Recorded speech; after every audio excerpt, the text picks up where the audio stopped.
Hey everyone, Alan here.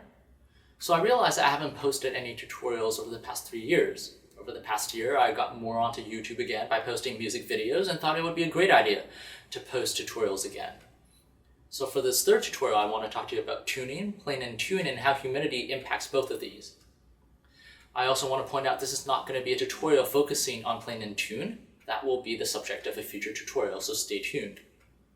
I also want to include a disclaimer, which is that this and any other tutorial that I do is no substitute for an actual instructor. If you can find an actual instructor, please do. So let's get started. Pitch. Pitch is defined by the number of oscillations or vibrations per second, namely the scientific unit hertz. Certain chords, including but not limited to octaves, thirds, or fifths, can all be demonstrated mathematically. Since this is not a physics or math tutorial, I won't be doing the calculations here. But simply put, certain ratios of frequencies can be used to explain why the human ear finds certain tones harmonic or dissonant. Pitch is also relative to different time periods. The only standard accepted worldwide today is the 440A.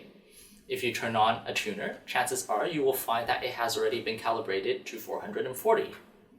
However, during the Baroque era, the A ranged from 392 to 465. Nowadays, for performance purposes, we often take the Baroque pitch as 415A, approximately half a step lower than our standard tuning. Different orchestras around the world have adopted different tunings ranging from 440 to 445. European orchestras tend to tune to 440.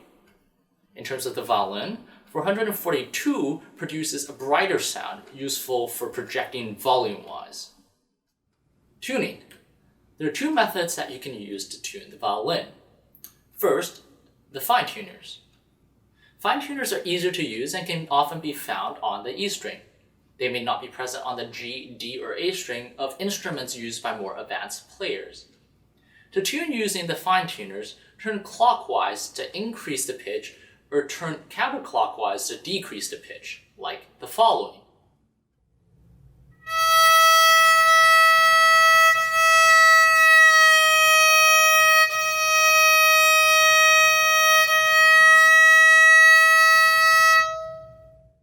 The second method is to tune using your pegs. This is far less recommended for beginners. Always remember to loosen before you tighten so you don't snap your strings. To tune using your pegs, turn them towards you to loosen or lower the pitch, and turn them away from you to tighten or increase the pitch. If your pegs become too tight or are unable to turn smoothly, please take your instrument in to the shop for a checkup. To tune using pegs, watch the following.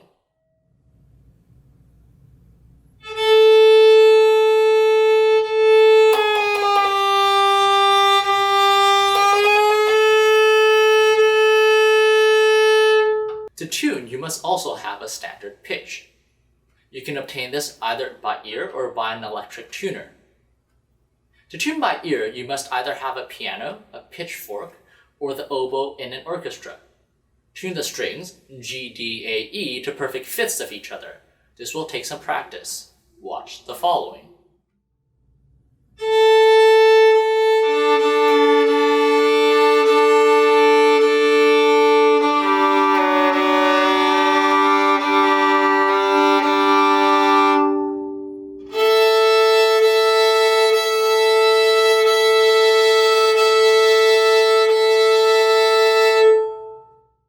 Playing in a group with electric instruments, such as electric piano or synth, tune to these instruments instead. To tune by electric tuner, watch the following.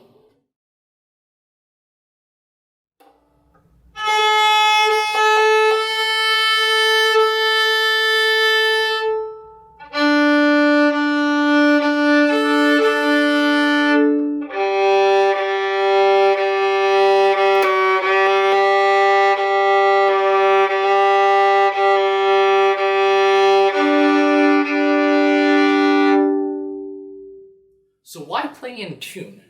While you're playing in tune, you're training your ears and the muscles in your hand and arm what it sounds like and what it feels like to be playing the right notes.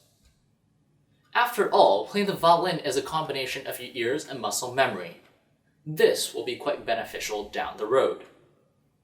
You can train yourself to play in tune by two of the following methods. The first one is by open string and double stops. This I will discuss in a future tutorial. The second method is to match individual pitch to a tuned piano. Please make sure your piano is tuned. This method is more difficult because it requires some practice and using your ears. Please note that it is not beneficial or helpful in any way to be matching each individual note to a tuner. That is more tedious, but it won't be beneficial in any way. So how does humidity play a role in tuning or playing in tune? You'll find that if the humidity or even temperature deviates, that your strings will easily go out of tune. This poses a problem if you play outdoors during certain times of the year. A good relative humidity for a violin is approximately 40 to 55%. I will talk about how to control the humidity in a future tutorial. Well, that's it for now, guys. If you liked the tutorial, please give it a big thumbs up. And also comment below for any topics that you may want me to discuss in future tutorials as well. Thank you for watching.